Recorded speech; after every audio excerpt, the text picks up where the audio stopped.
Olá, pessoal! Estamos aqui de volta, continuando os nossos estudos do livro Conflitos Existenciais da Joana, e hoje nós vamos começar o capítulo da preguiça, que é o segundo capítulo dessa nossa obra. Eu queria, antes de trazer esse entendimento da Joana sobre a preguiça, conversar com vocês sobre um termo, sobre um outro estado da alma, muito parecido com a preguiça, mas que difere dele, e é muito importante a gente fazer essa diferença para você ter noção do que a Joana está se referindo, que é a procrastinação. A gente geralmente confunde procrastinação com preguiça. Vamos fazer essa diferença? Então, vou mostrar aqui os meus slides para a gente poder conversar. E quero ir devagarinho vendo com vocês esse nosso esquema, né? Então, para poder situar vocês, nós estamos aqui no capítulo 2, preguiça, e eu queria colocar também umas referências doutrinárias. Olha só, a gente tem a lei do trabalho lá no Livro dos Espíritos, no capítulo 3, tá? Que é na parte das leis morais. Eu coloquei também o Evangelho segundo o Espiritismo, duas parábolas, a parábola do talento e a parábola da figueira que secou. São duas parábolas que podem te ajudar se você estiver fazendo algum estudo sobre a preguiça. E também um texto de Emmanuel no livro Fonte Viva, chamado Impedimentos, capítulo 85. Tudo isso ajuda, né, gente? A aprofundar os nossos estudos e aí vocês poderem falar desse assunto com mais propriedade, tá? Então, vamos ao nosso primeiro entendimento, que procrastinação não é preguiça. Então, antes da gente falar da preguiça, vamos conversar um cadinho sobre procrastinação? Então, olha só, você procrastina quando você realiza outra atividade, uma atividade útil ou não, ao invés de fazer o que você tem que fazer. Então, em vez de você ir lá preparar o almoço que você tem que preparar, você arruma a casa toda e deixa o almoço por último ou até nem faz o almoço. Ou você tem que estudar e fica no celular. Ou você tem que preparar um determinado trabalho e você resolve lavar roupa, resolve arrumar a casa, resolve ler um livro que você não tinha lido antes. Isso é procrastinar. Na preguiça, tem uma gravidade na preguiça. Você não realiza nada. Enquanto na procrastinação você está realizando outra coisa, na preguiça você não realiza. Você não acha que vale a pena agir. Falta energia para agir. Então, tanto a procrastinação quanto a preguiça, elas são fenômenos semelhantes numa coisa. Ambas impedem que a gente faça o que deve ser feito. Inclusive coisas que a gente quer e até coisas que a gente gosta. E tanto o procrastinador quanto o preguiçoso, ambos têm uma desorganização na vida. Precisa de ajuda para ter uma organização. O que a procrastinação, esse adiamento constante, faz com que a pessoa se enrole nela mesma, né, nos seus compromissos, e vai ficando muito assoberbado com as coisas que não consegue dar conta. Na preguiça também acontece o mesmo movimento, tem uma desorganização da vida. Às vezes a desorganização é financeira, às vezes a desorganização é de tempo, às vezes a desorganização é com o próprio corpo ou com a casa. Então, é muito interessante perceber que tanto na procrastinação quanto na preguiça nós temos alguma desordem. Em algum lugar essa desordem vai se dar, tá certo? Mas eu queria desmistificar a ideia de que a gente procrastina ou a gente tem preguiça porque quer. E tanto a procrastinação quanto a preguiça não é uma característica da alma, não é genético, não é fator de personalidade, tá certo? É muito importante isso. Então, a gente diz, a gente vai chamando as pessoas desses nomes, é muito importante entender que isso é um comportamento. E ele é um comportamento defensivo. O que que eu quero dizer com defensivo? É quando você está precisando se defender da realidade da vida.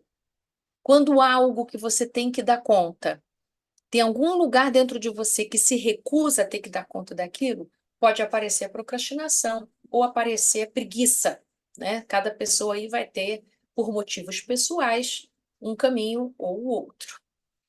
É muito, muito, muito importante você entender que você precisa de ajuda tanto no estado quanto no outro.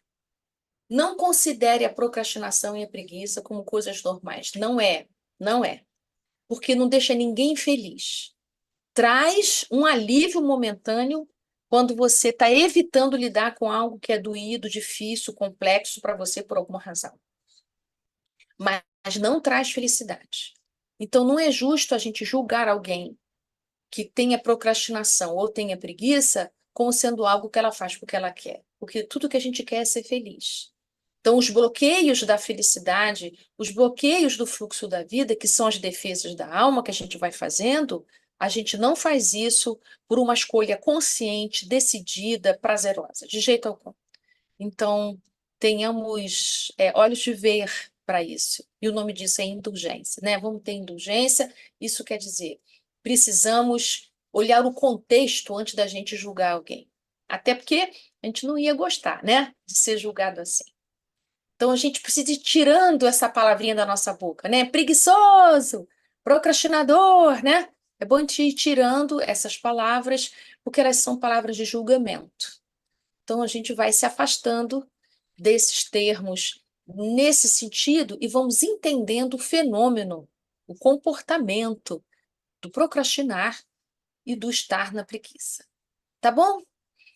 Mas antes ainda de falar da preguiça, que é o que a Joana traz para nós com tanta propriedade nesse capítulo, deixa eu falar para vocês sobre a procrastinação. Eu andei estudando sobre a procrastinação e o que eu vou trazer para vocês são observações minhas. E eu vi 4 comportamentos de procrastinação, 4 roupas da procrastinação. Muito interessante. Eu queria mostrar essas 4 roupas para você. A primeira é quando a pessoa está sempre muito cansada, mas ela procrastina. Ou a segunda é quando ela é muito vitimada, muito sofrida, muito queixosa e procrastina. Outra é quando a pessoa é totalmente inerte, que é diferente da preguiça. Vou mostrar já. E procrastina. E a quarta forma são as pessoas autossuficientes, que não pedem ajuda nunca e procrastinam o essencial. Nesses 4 sintomas que eu estou mostrando aqui para vocês, vou mostrar um a um, a pessoa continua evitando o essencial a ser feito. Tá bom, minha gente? Para descobrir por que a pessoa deixa de fazer o essencial e procrastina ou se utiliza da preguiça, vamos precisar de um processo terapêutico para entender. Mas a Joana vai dar para nós algumas causas. Vamos olhar para elas devagarinho. Agora eu vou mostrar as 4 para você, tá? A primeira é quando a pessoa diz que está sempre cansada. E quando a gente solicita, ela fica agressiva com a gente. E a gente não entende. Porque a gente olha que ela está adiando uma coisa essencial e está perdendo um tempo enorme fazendo outras coisas. Então, ela se sente assim. Ó, estou aqui do lado esquerdo, vocês vão ver aqui. Está sempre sobrecarregado de ocupação, mas não se dirige ao que tem de agir. Está sempre afastado do essencial. Vamos ver a informação que ela está dando para a gente? Que ela não fala, mas essa ocupação constante está falando. A informação que ela está dando para a gente é que ela não faz porque não tem tempo. Ou então, ela tem um comportamento no coração de rebeldia que traz ainda das suas histórias de vida, que é ninguém vai me mandar. Então, eu nunca faço na hora que me pedem. É impressionante isso. Não faço na hora que me pedem. Nunca é. É sempre depois. É sempre atrasado. É sempre esquecido. É sempre em algum outro momento, mas nunca é agora. Mas o sintoma é a pessoa que está sempre cansada. A segunda forma de procrastinação que eu vi, um fenômeno, um sintoma, são as pessoas que apresentam muita vitimação. São pessoas de pouca assertividade, que espera que algo aconteça para salvá-la. Ela não sabe, ela nem fala isso, mas ela tem essa postura emocional. Então, a postura vai trazendo esse lugar. Ela procrastina esperando que alguém venha fazer o essencial para ela. como se ela merecesse ou o mundo devesse dar para ela já pronto. Para quem está nesse lugar vitimado, que sofre porque está procrastinando, sofre porque a vida não flui, a informação que elas estão dando para o mundo, na verdade, é que ela não tem muito valor, sabe? Porque ela não realiza, e nem ninguém realiza no lugar dela, então o que ela tinha que realizar, ela vai entendendo que não tem valor nenhum, não fez falta. Ela não fez, ninguém veio fazer, está tudo certo. Então, são pessoas com autoestima muito baixinha e que não se acham essenciais, importantes socialmente nos seus grupos. E está esperando uma salvação chegar. E continua procrastinando o essencial. O terceiro tipo, a terceira forma que eu vejo da procrastinação estar presente, é quando a pessoa está na inércia, na paralisia, na lentidão. Essa pessoa também espera que alguém faça igual o vitimado. Mas aqui tem uma característica interessante. Esse está parado mesmo e tem um histórico de ter vivido num ambiente muito autoritário. Ou então um ambiente que todo mundo sempre fez para essa pessoa. Ela foi tão super protegida, ou viveu num ambiente tão dominado, que ela não aprendeu a ter iniciativa, não é proativa. Ela só faz sob comando, sob direção de alguém, sob a pressão de alguém. E é interessante que a informação que ela dá para o mundo, nessas pessoas muito lentas, muito paradas, é que ela só faz quando ela quer. Não é impressionante isso? É como se fosse uma reação ao ambiente autoritário, que ela recebeu muita ordem. Então, agora também, ela só vai fazer quando ela quiser. Só que esse dia é nenhum. O problema é esse. Esse dia é nunca. Nunca é agora. E o último tipo são as pessoas que apresentam um sintoma da autossuficiência e continuam procrastinando. Elas têm uma alta exigência consigo mesmo, não realizam o que deveria porque acha que nunca está bom o suficiente para realizar. Nunca está preparado para fazer um estudo, nunca está preparado para poder apresentar alguma coisa na casa espírita ou coordenar alguma coisa, porque acha que ainda falta, ainda falta, ainda falta, né? Essas pessoas têm uma história vivida de pavor, de horror, de alguém ver um errinho, de alguém criticar, de alguém dizer que o que ela fez não está bom. Então, é melhor nem fazer. Decide não fazer. Olha que interessante, né?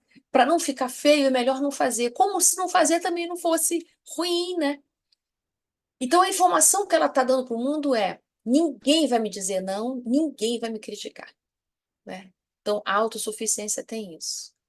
A pessoa faz tudo sozinho e acaba não fazendo o que precisa. Muito sério, né? Então, já estamos sabidos de procrastinação? Então, procrastinação, diferente de preguiça, procrastinação tem ação, só que a força está no lugar errado, tá? Claro que tem aquele caso que eu falei da inércia, da paralisia, mas é um estado parado diferente da preguiça, tá? Não falta energia para agir. Eu não preciso agir. Na preguiça, então, começando o nosso capítulo da preguiça mesmo, Joana define preguiça assim, ó.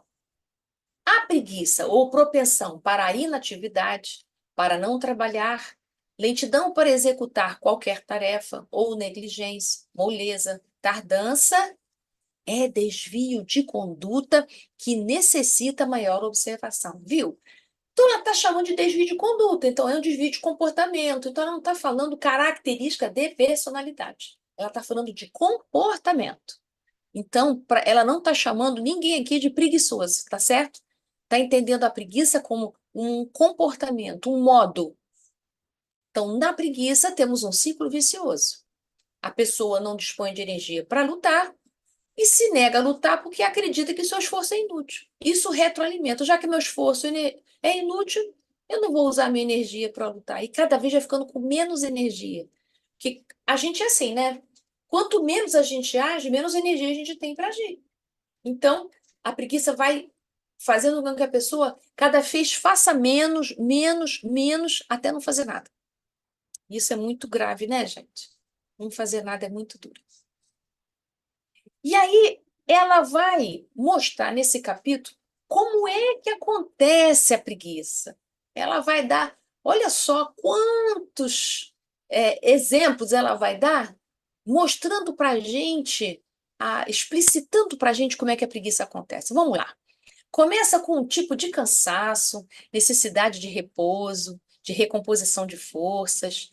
Prolonga-se o período de refazimento de energias. Então, às vezes, a pessoa começa dormindo 2 horas, depois ela precisa dormir 3, está muito cansada. Daqui a pouco é a tarde inteira. Às vezes, é o dia inteiro.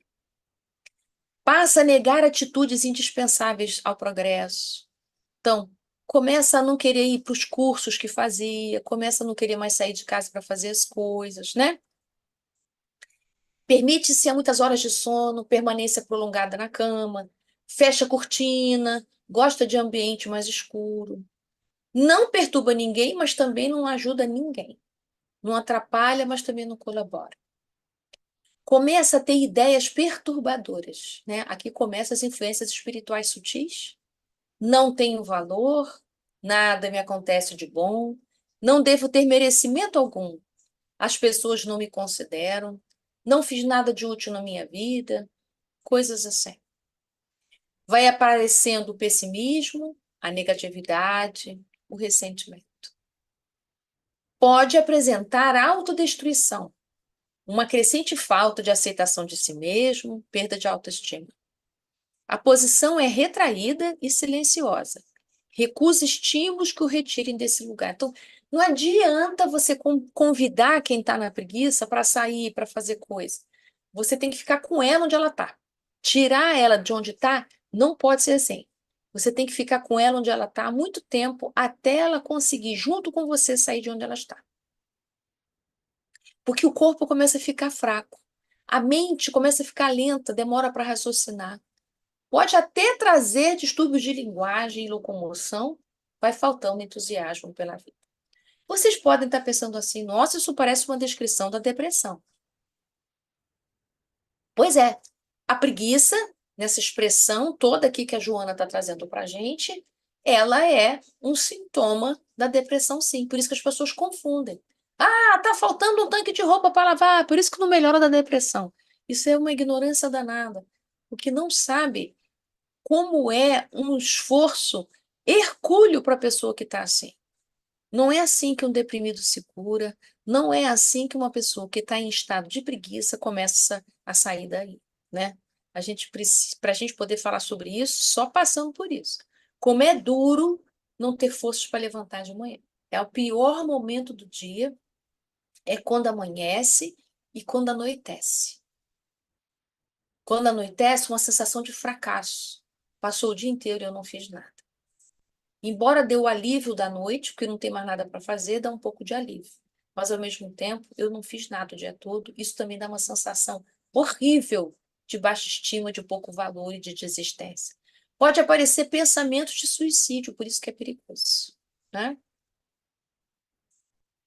E aí, a Joana de Ângeles, da página 29 a 34, vai levantar os fatores causais da preguiça. Qual é a causa disso? Então, ela diz que quando a gente tem esse comportamento da preguiça, estamos numa faixa de desenvolvimento muito curtinha, pouca resistência moral para lutar, precisamos trabalhar os valores morais para os desafios. Então, eu organizei esse texto todo, do 29 a 34, em 3 itens principais, que eu agrupei nesses 3 os fatores causais. Lembra que eu falei que a Joana tem essa maneira de escrever em que você tem que ir agrupando, tem que pegar um lápis, juntar um a um, porque ela vai para frente e volta para ajudar no raciocínio dela. Para a gente poder transformar isso numa expressão didática, a gente tem que ir separando, pensando, agrupando por tema, para a gente poder compreender melhor. Então, são 3 fatores causais. Um, quando você olha somente para você mesmo, que o centro da atividade fica sendo esse ego. O segundo é quando você passou por um grande choque emocional e não superou, e aí a preguiça aparece.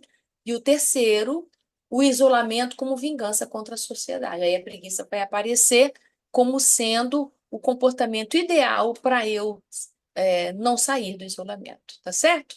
Então, olhar somente para si mesmo pode ter parecido vivido um choque emocional, ou você está num estado de vingança contra alguém da sociedade, tá? Vamos ver os três? No primeiro, como é que ela causalizou aí quando a pessoa só olha para ela mesma? Então vamos pensar. É quando a sua autoavaliação só considera o agora, não reconhece as conquistas feitas desde lá de trás até aqui.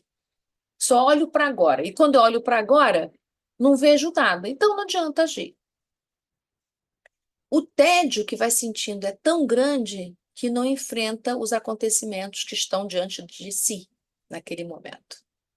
Falta horizontes mais amplos, falta sonhos, falta ideais, fica desinteressado, tem uma percepção limitada da vida, não percebe que tem uma visão idealista que o impede de ver mais profundamente. Olha, aqui é muito interessante, viu? Olha a vida de uma perspectiva muito curta, às vezes só a vida material. Começa a olhar a vida dos outros, percebe que a vida dos outros é muito mais bacana, com muito mais conquista, que ela jamais vai alcançar isso, né? Fica vitimada, obesa. Então, para que agir, né? Não dá mais tempo, tá tarde, né? E aí, por último, a Joana vai chamar de egotismo quando a pessoa acha assim, eu só fico bem se eu tiver em destaque, né? Mas eu não busco esse caminho do destaque, da importância e do alto valor. Então, gente, esse primeiro item, eu não consigo olhar para nada mais a não ser para mim mesmo. Eu não tenho horizontes, eu não tenho futuro, eu não consigo enxergar o outro, eu não consigo enxergar o todo, eu não consigo enxergar nem o meu percurso de vida até hoje. Então, quando a pessoa está nesse estado aí, nossa, a preguiça é prato cheio. Vai morando na preguiça e adoece de preguiça. Então, esse é um primeiro caso, uma primeira causa da preguiça para ela. Quando a gente está num momento de vida da gente em que a gente está totalmente egotista, né? Eu só olho para mim mesmo. Um segundo caso, ou uma segunda causa que ela estabelece para a preguiça é se a pessoa passou por um choque emocional e não superou, e ficou morando no ressentimento. Quando lhe acontece isso, é possível que a pessoa se refugie na inveja, acusa os outros e se sente incapaz de crescer. Então é assim, aquele choque emocional foi tão devastador, não sei, passou por uma perda amorosa, uma perda financeira, né? Teve uma falência, não sei, um choque emocional muito grande, passou por um acidente e não superou, ainda acha que aquilo não deveria ter acontecido na vida dela, não aceita que aquilo aconteceu, ainda está muito ressentida com a vida. Então, começa a sentir inveja das pessoas que alcançam aquilo que ela não pôde, ou que está vivendo aquilo que ela gostaria, e eu me sinto totalmente incapacitado de alcançar, porque eu estou envolto nessa névoa do ressentimento, da dor, né, da perda, e me torno autolamentante, né? Tenho até ideia fixa. Aquilo vai, aquilo vem, aquilo vai, aquilo vem, e eu não saio do lugar. Raiva, raiva, revolta, ressentimento, por que comigo e tal. Aí eu tenho preguiça de viver. Não uso as minhas energias para ir para frente. Eu gasto minha energia todinha no sofrimento do ressentimento. Então, precisa de ajuda para superar esse choque emocional, seja ele qual for, tá? Não sei, já conheci pessoas que foram mandadas embora de empregos que adoravam e foram mandadas embora do ponto de vista deles de forma injusta para se recuperar disso, haja tempo, né? E o último tipo que ela vai listar é quando a pessoa tem um comportamento de isolamento, vai abrindo mão das convivências e vai ficando muito fechado no, né, no seu cotidiano, na sua vida, no seu quarto, na sua casa, não quer mais se envolver com ninguém, vai se distanciando de tudo e de todos. Eu já vi trabalhador de casa espírita assim, que se magoou com a casa e se retraiu de uma tal maneira que nem espírita mais se diz, confundindo o espiritismo com o movimento espírita, né? Sente-se injustiçado, decepcionado, acusa os outros de não virem ajudar, mas ele não vai, né? Diz querer ajuda, mas não quer sair do lugar, apresenta muito mau humor, torna-se ofensivo contra quem o convida à mudança. Olha que interessante. entende isso como uma ofensa quando alguém diz: olha, que tal você fazer um tratamento? Olha, que tal você tomar um espaço? Nossa, está xingando ele, está deixando ele cada vez pior. Então, é pesado, né? Atrai espíritos ociosos que se comprazem das suas energias. Olha que perigo. A Joana vai dizer que aí começa o germe da vampirização. O que que é vampirização, né? São processos obsessivos com espíritos de categoria bastante inferior que se alimenta dessas energias vitais que a pessoa na preguiça tem. Todos nós temos energia vital. Mas imagina uma pessoa que está vivendo a preguiça. Ela não usa essa energia para nada. Então, espíritos inferiores que colaboram com esse tipo de pensamento, que você não serve para nada, que não adianta, os outros não te dão valor, não faz sentido nenhum você voltar para o trabalho do bem, você foi e se deu mal, as pessoas te abusaram, são exploradores e tal, você vai ficando em casa, isolado, fechado, eles então tornam essa pessoa uma presa e se alimenta dessas energias vitais. O doente fica cada vez mais enfraquecido. É difícil ajudar alguém assim, sabe por quê? Porque a gente diz, vamos lá no centro, vamos tomar paz, vamos fazer um tratamento, e a pessoa se recusa. Ela não acha que ela está precisando de ajuda. São as pessoas que não são boas pessoas. Ela é. É ela que mereceria um melhor trato, uma melhor ajuda. A maneira como as pessoas se aproximam dela e aquilo que as pessoas vão oferecer para ela, ela não confia mais, né? Então é muito, muito sério e muito triste também quem está vivenciando isso, porque para ser ajudado, ele precisa que alguém pegue pelo braço e leve, mas é tudo que ela diz não, né? Então, ela ainda diz, pode se configurar como depressão ou até distúrbios de comportamento afetivo e social. Então, merecem e precisam muito da nossa ajuda, né? A gente precisa ajudar com carinho, com muito amor, quem está vivendo essas experiências da preguiça nesse modo que a Joana está dizendo aqui para a gente. Então, antes da gente ir para a última parte, que é a parte de como é que a gente pode se curar disso tudo, eu queria ler com vocês aqui no nosso livro, para a gente poder não perder o nosso hábito de recorrer aqui à obra dela propriamente, já que eu fiz um resumo, né? É, lendo lá na Terapia para a Preguiça, no capítulo 2, no meu livro aqui, que é essa edição aqui, na página 34, ela diz assim: às vezes, o paciente pode receber alguma inspiração superior e interrogar-se: por que que eu estou sofrendo desnecessariamente?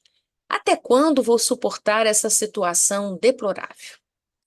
Isso constitui um despertar terapêutico para mudança de conduta, sempre a depender do próprio paciente. Então, muito legal ela dizer isso, assim. Não pode ser eu quero curar o outro. A pessoa precisa sentir que precisa de ajuda. Nós só podemos ajudar quem está aberto para ser ajudado, quem, no mínimo, se reconhece necessitado de ajuda. Nós não podemos ajudar alguém que acha que não precisa de ajuda. Ela vai se irritar, vai ficar bravo com você, vai te odiar. Então, a gente pode até sugerir que a pessoa precisa de ajuda, mas se ela recusa, a gente precisa aprender a esperar. Então, vamos lá para a terapêutica? Então, diz a nossa amada Joana, terapia para a preguiça, 5 passos. Então, esse primeiro movimento é o movimento do despertar terapêutico. Vai lá, depende totalmente da pessoa. Começa com esse incômodo. Por que que eu vivo isso? Até quando, né? Começa a sentir um constrangimento pelo estado em que se encontra. Tem desejo de reconquistar a saúde, sem desculpas. Passa a ver a preguiça como um enfadonha. Olha que maravilha. Aquelas horas todas dormindo, não fazendo nada, vai dando irritação.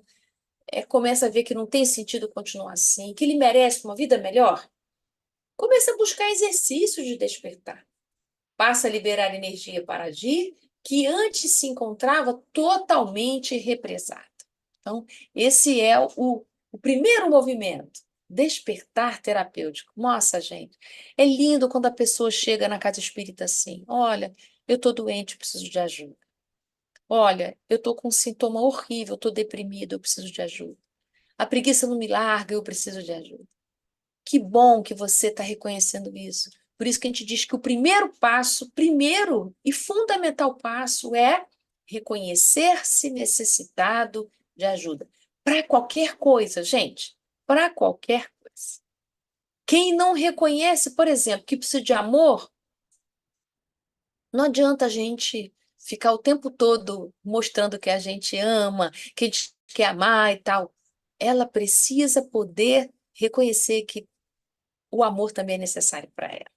Não adianta você dizer para alguém que tem que fazer dieta se ela não reconhece que precisa de mais saúde corporal. Então, não adianta dizer que precisa de trabalho no bem para melhorar. Você pode sugerir e deve, mas se a pessoa acha que ela não precisa, se ela não reconhece que necessita ir em direção ao mundo para melhorar, você vai cansar de chamar, ou ela vai no primeiro dia e nunca mais. Então, primeira coisa, despertar terapêutico. O querer é quando a gente aciona o botão da vontade, né? Segundo movimento para a terapia da preguiça, destruição dessa identidade preguiçoso. Parar de se chamar preguiçoso ou de que alguém o chame de preguiçoso. Então, tem que parar com isso. Necessidade de convivência e compreensão fraterna. Isso vai abrindo espaço para realizar cada vez mais. Quanto mais essa pessoa convive com os outros, mais prazer vai sentindo, mais afeto vai se sentindo útil novamente, porque se sentindo útil, show preguiça, né? 4, leituras edificantes. Então, começar a mudar a energia mental, outros assuntos, mudar a frequência vibratória.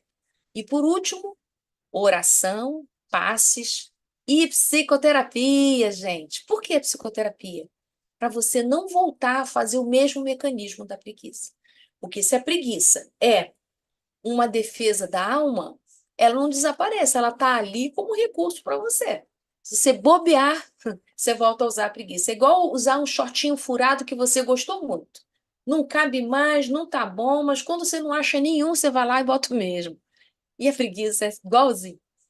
Então, todo aquele que está se recuperando, né, de um processo desse, já está bem melhor, é muito delicada, então a gente tem que estar sempre cuidando, vigiando, porque a possibilidade de voltar para comportamento da preguiça é alto ainda. Então, terminando aqui o nosso capítulo com ela, vou ler as palavras de Joana no último parágrafo, para a gente poder conversar mais juntinho aqui. Peraí, deixa eu liberar. Hum. Ela diz assim: a atividade bem dirigida e, e constitui lubrificante eficaz nos mecanismos orgânicos e nos implementos mentais, estimulando emoções agradáveis para conseguir a saúde integral. Então, para aquele que tem os sintomas da preguiça, que está experimentando isso, olha, você tem jeito, viu? Olha aí os passos. A primeira coisa é você se reconhecer necessitado de ajuda. E se você se reconhece necessitado de ajuda, nossa, já caminhou muitos quilômetros. E a partir de agora, dê as mãos para as dicas da Joana e vamos em frente, que a saúde está esperando você. Muito obrigado, meus amigos. Nós terminamos então aqui o capítulo da preguiça e nós já vamos nos preparar para o nosso próximo encontro, que é sobre a raiva. Uau! Que raiva, hein, que dá naqueles momentos em que as coisas não acontecem exatamente como a gente gostaria. O que é que te deixa com raiva? O que é que deixa você fora do seu equilíbrio, do seu eixo, que faz você ficar muito bravo? Então, vamos conversar sobre isso no nosso próximo encontro. Muito obrigado e até lá.